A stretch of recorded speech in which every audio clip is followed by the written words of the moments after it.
Look, if this dumbass can see this for what it is, you can too. Oh, yeah. It's Liz Cheney. Your thoughts on that? Well, Liz Cheney lost for Congress. She was terrible. Liz Cheney is a stupid war hawk. All she wants to do is shoot missiles at people. I really think it hurts. I think, frankly, if Kamala, I think they hurt each other. I think they're so bad, both of them. Like there's never a reason unless what like constituency are they going after here? What, Donald Trump? No, the Liz Cheney thing. Oh, it's in 8 people. Like it's the most like 8 people focused campaign strategy of all time. Who's running that shit? Yeah, it's Liz Cheney and her immediate family, but like not even her sister, who Liz Cheney literally abandoned to take a more hardline stance than her father, Dick Cheney, on gay rights in an effort to win favor in the Republican primaries. This is who's making it happen. So what is your assessment of the stakes of this election? I mean, you are in a very exclusive club of people. They're like, yeah, you're in a very exclusive club of people who's lost to Donald Trump. Is that the question? Who've ever run for president, let alone run against Donald Trump. Yeah, she lost. Well, hold on, let her speak. So to what extent do you offer counsel or do you speak with Kamala Harris about how to run against Donald Trump, who, as you've said, is a different candidate now, a darker candidate, arguably, than he was in 2016? That's absolutely true, Willie. You know, I've talked with Kamala a few times. I obviously talked with her before the debate because he is more incoherent. He is angrier. He is lashing out all the time at everybody. He's filled with grievance and rage. And, you know, in my... Do not let Austin forget he libbed out over Hillary at the DNC. You did? How do you, these people don't know me? They fucking... Well, your answer says it all. You just all but confirmed it with that reaction. I mean, if you saw her live in person, okay, it's different. It's a different experience. No, she's disgusting. It was a different experience. Acceptance speech at the convention way back in 2016, I said, you know, you can't trust somebody with nuclear weapons who you can bait with a tweet, because I saw that in him at the time. A lot of people didn't, or they gave him the benefit of the doubt, or they thought, hey, you know, we've had 2 terms of a Democrat, let's try the Republicans, for whatever reason. I understand that. But now the stakes are even higher because he has a record. We have seen him try to abuse power. We have seen him try to overturn a legitimate, free, fair election. We have watched him bungle COVID and cause unnecessary deaths and pain. So he has a record. And in addition to that, he's told us what he's going to do. He is absolutely linked to this Project 2025 and all of their dark and dystopian efforts to turn the clock back on Americans' rights and the way we live and how we, you know, look at our futures together.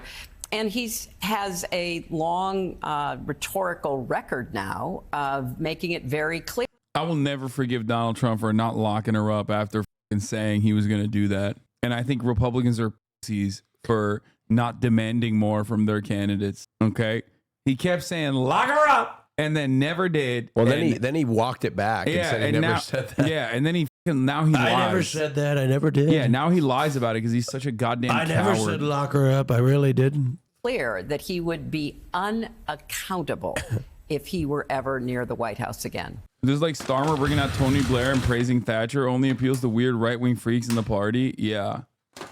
Should we word that Kamala might have Liz Cheney and or Hillary Clinton in her cabinet? Didn't she say she was going to put somebody? She was going to put a Republican in there, yeah. Fuck. Did Biden say that? And did he do that? That looks so This good. moron is probably who's responsible. I'll take one roll if you wouldn't mind. That's so sweet of you. Send this man to Siberia. Just one piece. 3 weeks into her presidential run was the first time Biden's campaign pollsters, now hers, held a deep dive with Kamala Harris's inner circle to discuss what she's been saying on the stump. Over the line came a lot of praise, but some suggested tweaks. First, said veteran Democratic numbers man Jeff Guerin, summarizing their analysis. Stop saying we're not going back. It wasn't focused enough on the future, he argued. Second, lay off all the weird talk. Too negative. Wait, what? He said really great job They of the told them to back off of the weird talk? Yeah. No. Well, this is the guy, Jeff Guerin, on the Kamala Harris campaign. Oh on the my Kamala God. Harris team. We need, oh no. Dude, these guys have the best instincts. That's why it's cool to just like keep letting Benjamin Netanyahu rain hell upon the entire region. Oh God. Surely there will be no repercussions. Meanwhile, the White House is also now trying to do regime change in Lebanon. Like, they're so... Bro, worry about your own election, dog. You're about to get cooked. Has Liz Cheney, one of the dumber people in politics, ever looked at the horrible statement she's made about lying Kamala Harris? Every view and policy is the exact opposite of what Cheney and her equally ridiculous father, who got us into the never-ending wars in the Middle East, have stated over the years. Bro, his running mate called him Hitler. I know, but it doesn't matter. It doesn't matter. Okay? Because he was groomed. He was groomed into thinking. That's true. He was groomed into thinking he's Adolf Hitler. Okay, sorry. He was just a 35-year-old man being groomed. They're being posted all over the internet, and Cheney looks even dumber than I thought she was, but I still say Kamala is worse. Can you talk to me kind of your thoughts on the on Joe Biden naming Kamala Harris as his running mate? Her views are so radical that just from a political standpoint, it was a surprising pick to me. So I think in addition to the fact that she would be a terrible vice president policy-wise for the country, it tells us something about Joe Biden. And it's very clear.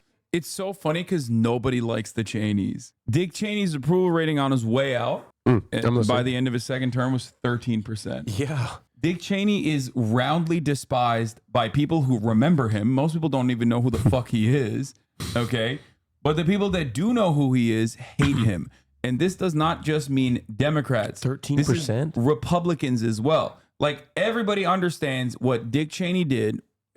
People with at least a little bit more knowledge blame the responsibility of the Iraq War and the Afghanistan War and even maybe 9/11, depending on how far you want to go back, directly on Dick Cheney. Everybody hates George W. Bush too, but they just see him as a fucking dumbass, a lovable dumbass and a warmonger and a war criminal in his own right.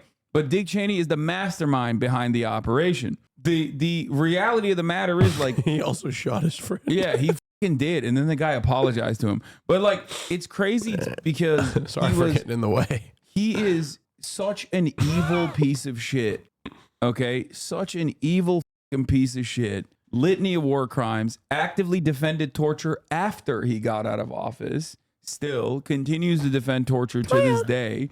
No constituency whatsoever. And Kamala Harris is like, oh, we have disagreements, but I really appreciate Dick Cheney. Like, Dick Cheney endorsing me is so dumb, especially because there is no one who this is for. Like, no one is like, oh man, Dick Cheney's voting for Kamala. Well, I guess I am too.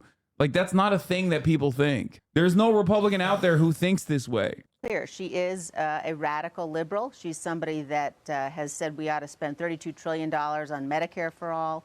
If you look at her record as well in California, she did, in fact, essentially ban gun sales with executive action. And she threatened during the primaries to do the same thing if she's elected, if she were elected.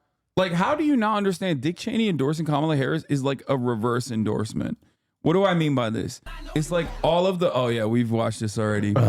All of the most violent, annoying, awful aspects of the Dick Cheney administration, the Bush Dick Cheney administration, that Americans now look back. Y'all watch this? Not so fucking fondly. Y'all watch this? Yeah, we did. What's not wrong so with it? fucking fondly. The Kamala Harris campaign is basically saying we love it and we're doing it right now. Okay? And in some respects, we are doing it. We are operating on the neocon boundaries once again, but this time the Democrats are in charge. If Obama had closed Guantanamo and didn't blow up the hospital, I don't think we'd have anything negative to say about him. What's looks maxing there's mean? plenty of fucking shit I could say about Obama. Did you hear the good news? What the fuck is that? It's finally autism. This has 84,000 likes.